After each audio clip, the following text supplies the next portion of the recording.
activité yoo xam ne yàlla boole nañu bokk ci ak defandoo ko bëri na yoo xam ne damay jël sama yoonu bopp nekk ci man kese c'est pas être prétentieux et bii nii bokk na ci j'en ai mon idée buñ ci ñëwee nañ ci wax mais man bokkuma ak kuréel boobu biñ koy sanc di wax ci loi bi woowuñu ma fa demuma fa donc je ne peux pas parler en leur nom maintenant en tant que citoyen libre buy wax xalaatam moom dama koy continuer wax fii dama mës a dégg Bougane Gueye Dany wax lu ma naqari bu mës a dégg mu ne dëkk bi dañ ko jox ay juuti maal alors ça c'était quand même vraiment rigolo mais bon dama jàppoon ne rek kookali bi mënoon na bañ a yegg foofu quoi ma ne non ça c'est de trop ay juuti maal ma déggoon Boubacar Camara bu jéngu ne réew mi waruñu ko jox ay stagiaires yaa ngi comprendre ma ne non en fait wax jooju pour man ba tey baaxul daal mais bi ma dégloo Moussa wax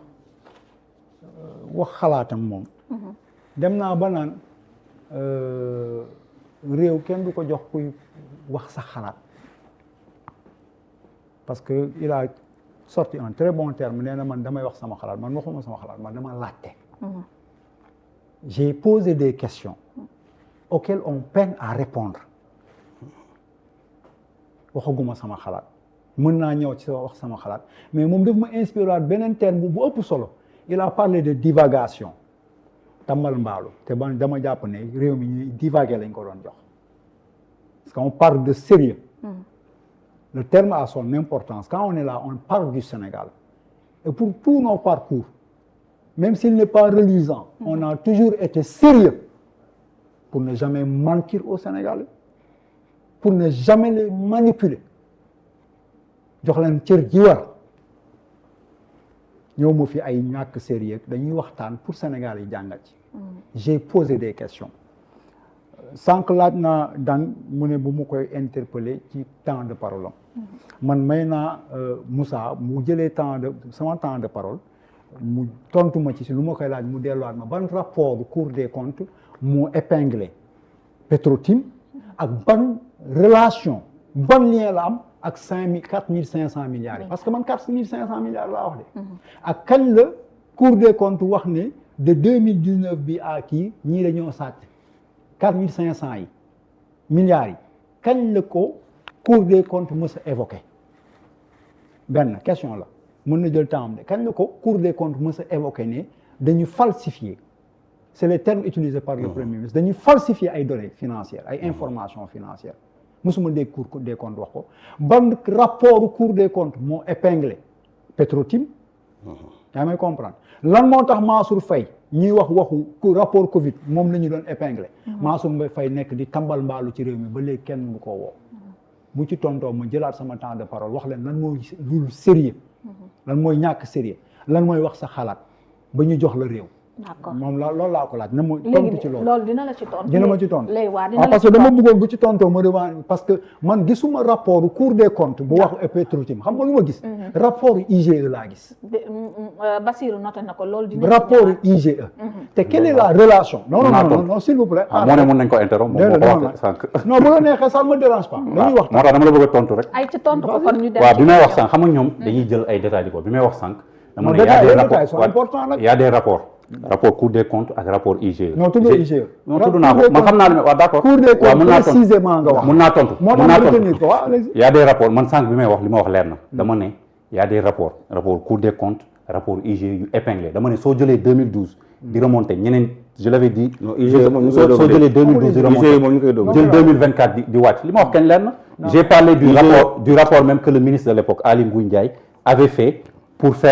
référencer Petro-Tim. li ma wax kañ leen loolu benn la deuxième question bu mu laajte mooy ci wàllum fan la rapport Cour des comptes wax ne que 4 dépassement yi am na différence am na loolu kay wax na ko ci de 2012 da nga ne de 2012 déjà rapport Cour des comptes 4 500 milliards yi c'est pas entre 2012 et 2024 c'est en 2019 et 2024 déjà mais yow da nga ne rapport yi de 2012 non dafa ne de 2012 à nos jours Cour des comptes chaque année da doon def rapport et ces rapports. dama ne la lañ doon sàcc. dama ne la sàcc bi. soo koy li muy wax yaa ngi xalaat.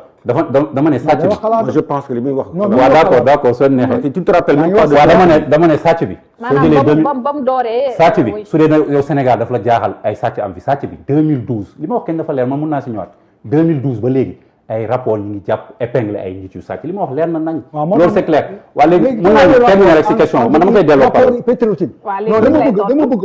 wax sa xalaat. dama koy delloo sa ci xalaat wax sa sens. waaw léegi na tontu bi. non dama tontu dama ne beneen question ban relation le Petro-Tim am ak 4500 milliards ya ma ko laaj ba mooy wax ne man sama xalaat laay wax anodinement. 4500 milliards ban rapport la am Petro-Tim. xam nga suñu lay tontu te doo déglu tamit day difficile 4500 yi dama ko expliquer jox la ay exemple rattachement des recettes par exemple ne la nag sàcc bi man li may wax dafa leer ne la sàcc bi gouvernance su président Macky Sall depuis 2012 soo ko toppee ay rapport jàpp nañ leen si loo xam ne bëri na te kenn du ko compter loolu benn la ban rapport Cour des comptes bi c'est sur la période 2019 jusqu'à décembre 2023 plus précisément même mars 2024 ban rapport moo jàpp loolu mooy question bi yaakaar naa ban rapport moo jàpp ñii si 4500 milliards mooy rapport boobu justement bi moo leen jàpp biñ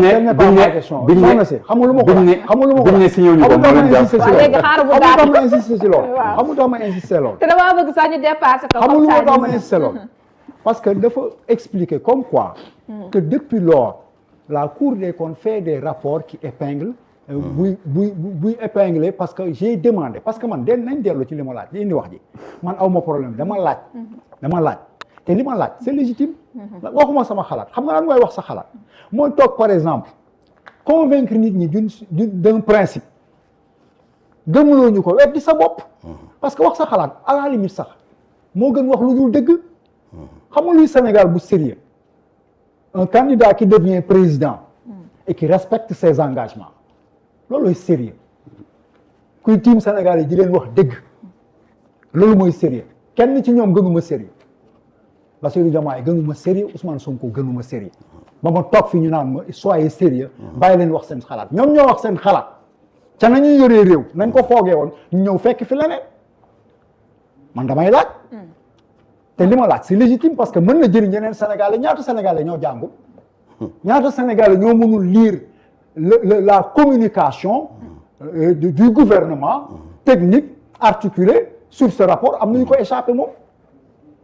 mais may laaj pour leeral bul mépriser naan ma ay da ngeen di wax sa xalaat ñiy wax seen xalaat ñoom lañ jox réew mi ñu tag looluy dëgg benn man je ne suis pas dama bëgg régler un contentieux benn yoon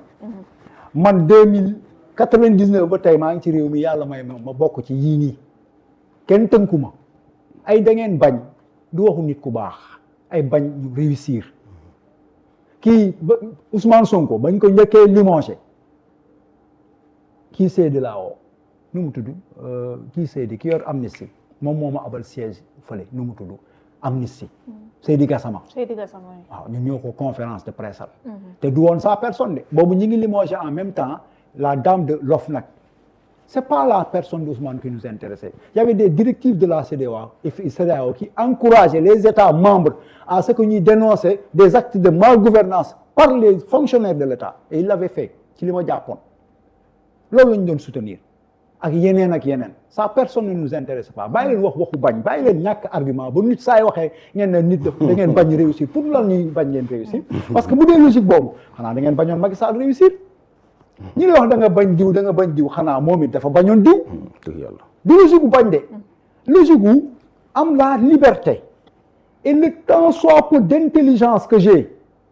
waxuma borom xam-xam laa de damay laaj suma bopp lu logique gul dites-moi quel magistrat courageux dans ce pays a osé assumer ce rapport je voudrais qu'un magistrat dans tout le Sénégal soit courageux pour assumer ce rapport j'en ai pas vu parce que mooy li nga évoqué par rapport à la signature. Vous me dites gober. Je ne gobe pas. Je ne gobe pas.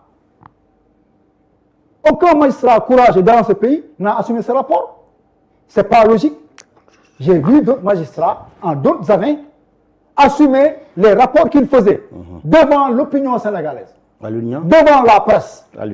Et quand un rapport doit sortir, nous renvoyer presque 3 ou 4 mois après. Me dès que le Premier ministre ñu ne président jot na rapport bi ñun ñëpp ñuy xaar rapport bi ñu ne dañuy renvoyer sa sortie je ne dois pas me poser des questions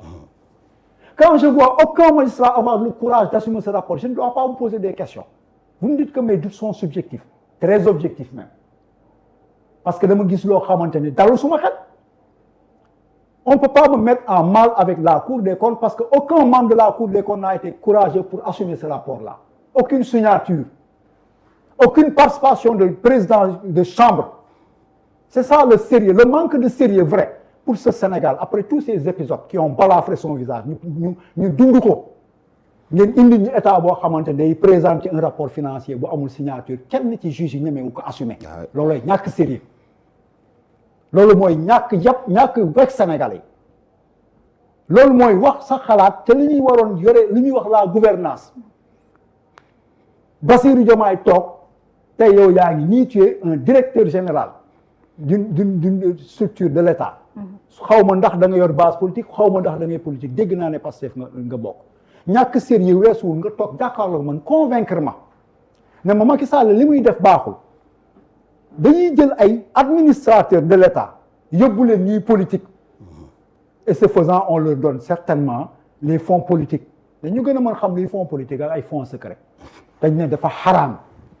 la forme c'est quoi on l'utilise pour donner à une partie du peuple au détriment des autres moom le politicien yi def di ñu asservir di dooleel ñenn ñi di ñu bàyyi. ba tey li ñu wax convaincre la. dafa amul dama ni c'est la même chose le président de l'Assemblée nationale daan na fi am fonds politique sous la forme bii la ko Moustapha Niasse daan amee sous cette forme lañ ko doon xeexee. kon dañoo topp li fi nekkoon. dara changé wu fa côté boobu xaw ma yeneen côté de dara changé wu fa. le président de la République a des fonds politiques yoo xamante ne kenn xamul nu mu koy gérer man damaa jàpp ne daf koy bokk ak ay ñoñom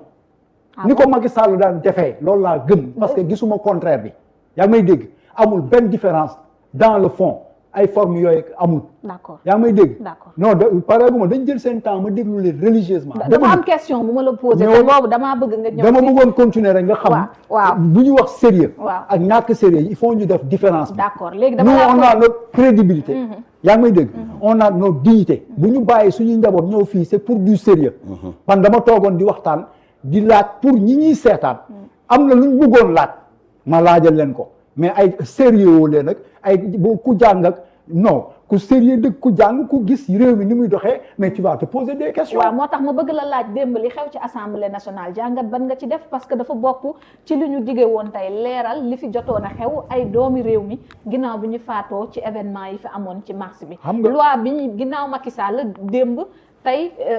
xoolaat nañ ko ba mu ñëw ci loi interprétative bu ñu voté waat ci assemblée. dama ni loolu yëpp dama jàpp ne ci manque de sérieux bi may wax la. mooy li ma mënoon tàmbali sànq dama ne y a des choses accessibles à porter. D'accord. Il y a des choses difficiles d'accès. Et par rapport à ce gouvernement qui est en place, le nouvel état de Bassirou Diomaye, il y a des choses difficiles d'accès. On les appréhende, nangul nañ leen ko. réew lu ñu yor du caaxaan. Il y a déjà fekk nañ fi ay problèmes. benn am nañ ay perspectives. yaa may dégg. donc am na rigueur yoo xam ne dañ ko dul am ak ñoom mais man sama wàllu bopp li ma leen mënut a nangul. mooy yi nga jàpp ne amul solo man dama ciy jàpp nit kàddoom la am Bassirou Diomaye bii may jàkkaarloo moom moo toog télé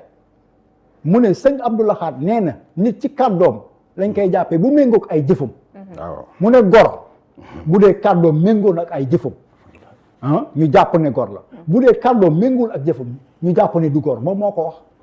nañ xool yan kàddu ñoo fi méngoog jëf yow dama ne am pas-pasu takk sa biir. xam ne say salaire ak say émolument doy na la et que Macky Sall dañ ko doon jiiñ ne dafa doon jël suñu xaalis di ko pasaree nga muñ ko mënuloo ko li nga waxoon dafa xaraam dañ fiy toog naan la non c'est que c'est-à-dire dans la forme dans le fond bi ñuy wax caisse noire c'est de l'argent du contribuable qu'on utilise à des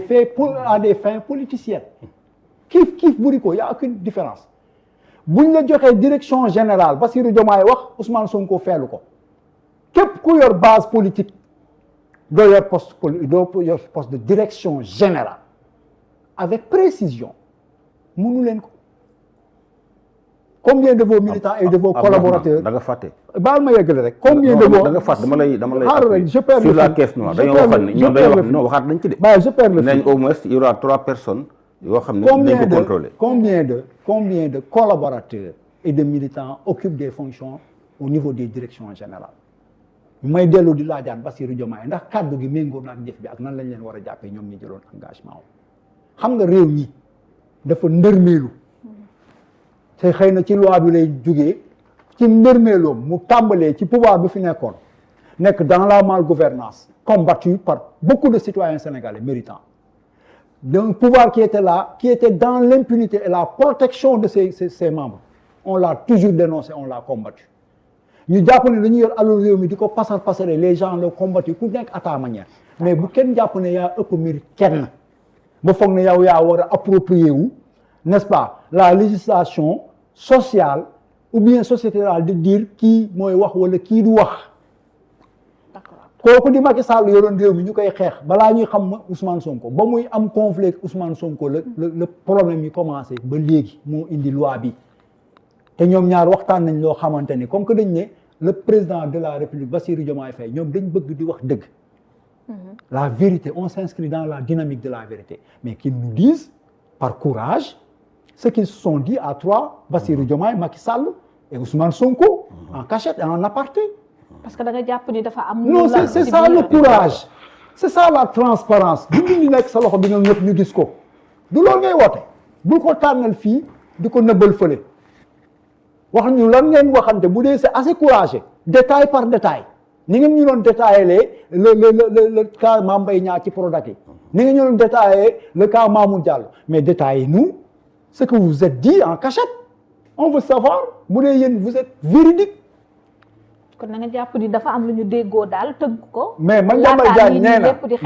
Diagne nee na da ngeen signé protocole woo leen ma indi preuve yi ñu woo ko convoqué ko xamatuma ndax dig la ma foog ne dañ koy laaj preuve am ñu koy wax ay année bële waxoon nga lii sa page Facebook ba léegi kenn laaju ko preuve yi parce que li mu wax dafa garaaw Madiambal dafa ni y a une entente un deal entre Ousmane Sonko Macky Sall ak Bassirou Diomaye moom yor na moom moo ko wax yor na xam na ko nañ ko woo nul n'a le courage de l'appeler nul n'a le courage d'appeler Madiambal pour lui demander ses preuves nul n'a le courage ni l'honnêteté ni la sincérité parlant de cette loi mais le courage aurait dicté qu'on l'abroge totalement lan la ñuy ragal ba partiel mooy wàll général mooy lépp surtout que c'est une promesse électorale surtout que c'est normal sànq dégg naa Moussa wax loo xam ne ñun Bassirou wax loo xam ne ñun dañ ko gëm di ko dund parce que les gens ont tendance à nous pousser ñoom ñoo fi nekkoon wala dañuy faral non lu mu bon sañ nañ waat ne ñun biñ doogee 2012 ba tey musuñoo wax ak Macky Sall téléphone musuñoo gisanteeg Macky Sall téléphone musuñoo déewanteeg moom yéen dal na leen yéen déewanteeg moom man musuma wax ak Macky Sall téléphone musuma koo gis maa ngi fii sama téléphone na ngi fii sa téléphone na ngi fii ñama ca giseel dégganteeg ñoom wax naa leen tey ñëwul mais ña lay jiiñ naan la bëgg attentat crédibilité ñoom ils ont fait pire fii les gens ont encaissé de l'argent des gens les gens ont manipulé les Sénégalais di leen nax ci ay xeex loolu yëpp am na fii ñu yëg ko ku ko ñemee wax ñu ne la dañ ñoo bañ ñoo engagé l'argent des gens pour non dama ni y a des Sénégalais qui manipulent les Sénégalais daf ci am ñoo xamante ne bi fii xeex bi di metti dama mos a toog Kolda moo woo Abou Diallo woo ko ba muy ñetti yoon na ko Abou mu ne ko képp kuy profiter ci conflit Ousmane Sonko ak Adji Sarr bii di ko demee sa bakkan yàlla na la yàlla toroxal boobu ñi ngi ci xeex bi maa ngi jaww bi di wut ay gerte di daan sama doole parce que dafa sérieux woon nit ñi dañoo fooy réew mi ci lii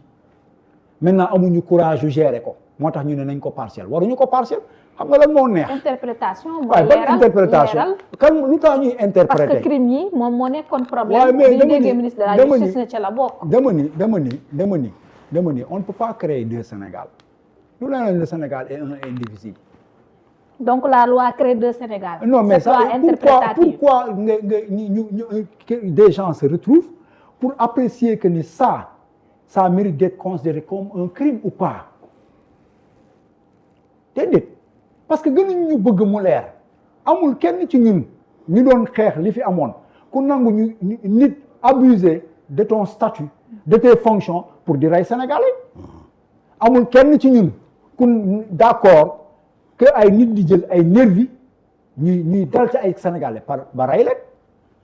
kan moo koy d'accord kan moo ko ñeme à assumer dañ ñu ko gën a bañ gënuñu ko bañ de dañ ne loolu ak leneen parce que dans le code pénal mais un incendie est criminel yow toog nga gis benn waay bu yor fetal dóor gis xale bu tëdd ñu jàpp ne kii dañ koo rey am ñu jàpp ne ki tiiree sax da koo rey yow toog nga ñëwoon la bus buy tàkk tata ñu ne am na ñu si dee waaw pourquoi bii ñu ne fetal la ñu jàpp ne am na montage ci vidéo yooyu boobu mën nañ considérer que criminel la mais leneen li ñu ne non c'est pas criminel c'est politique loolu mooy lan qu'est-ce qui doit être politique ou criminel dans ça qu'est-ce qui doit en décider mais abrogeons totalement cette loi bu dee ñeme nañ dëgg bu dee nag dafa am lu ñuy ragal ñu wax ko mais bu dee nañ ñeme dëgg dañu war a abroger loi bi amul Abdourahmane amul Moodu amul Anta képp ku justice bi gis ne que li ngay def nii dafa faagaagal ak yelleef doomu aadama rawatina nga jël bakkan ni nga ko waxee d'accord naa ko moo xam policier la moo xam sénégalais lambda la moo xam parce que loolu ay habit la parce que au-delà de ces vêtements là c'est des citoyens yu am droit comme ki ñuy dal seen kaw itam am droit mais yóbbu loi boo xamante ni on n'y comprend rien yéen mais ça me paraît normal quelque part parce que man bokkoon naa ci ñi gëm ne cette loi d'amnistie parce que musu koo contesté man loolu laa gëmoon loolu laa liiroon ñoom dañ ne woon crime bu loolu sax loolu laa gëmoon loolu laa liiroon looloo doon sama xalaat maintenant boo bëggee prouver que nit ñi loolu liñ may ji man ak Macky Sall xaw ma lan la te bëgg naa ko xam te waxuloo ma ko ma jàpp ne da ngeen déggoo da nga koy dindi moom mu set parce que bu leen fàtte ñun dofuñu de ak am xalaat am solo mais ay plainte demoon na fi CPI en plainte yooyu dootul yegg ñan lañ tuddoon CPI Amadou Sall tuddatuñ ko ci bagage yi de lu tax Amadou Sall dootuñu ko tudd ne recruteur de nervi la lu tax Juan Branco waxatu ci waaye wax sa xalaat waaye. d'accord alors honorable démb ngeen def travail bu yàgg loolu par rapport ak loi interprétative bi Amadou Ba indi démb honorable ñu voté ko mais gis nga ginnaaw vote bi leeral ngeen ci jublu mais dégg nañ sax takku wàllu ne mooy ñu dem clamer leen ca conseil constitutionnel ndax ànduñu ci tëggin wi waaye tam vote bi nga xamante ni day profiter benn pàcc ci askan wi bàyyi ñeneen ñi.